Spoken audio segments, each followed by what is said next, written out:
This is a 1964 Dodge A100. It had a 7.5-foot cable, which you still can see hanging here, throttle cable, that was very tight when you'd push. It was hard to press the pedal. So I welded on this 1/4-inch flat bar, 7/8 wide, and connected a 1/4-inch rod with heim joints. So this is the throttle. When you press the throttle down, it goes back.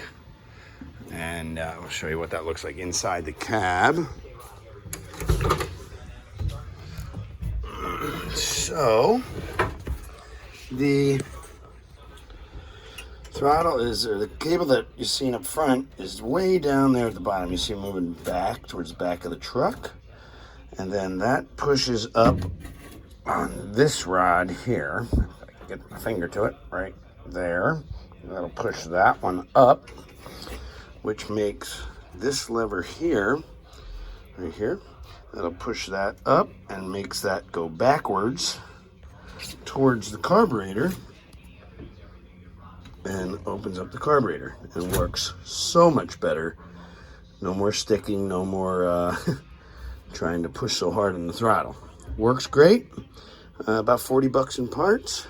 Stickman Customs.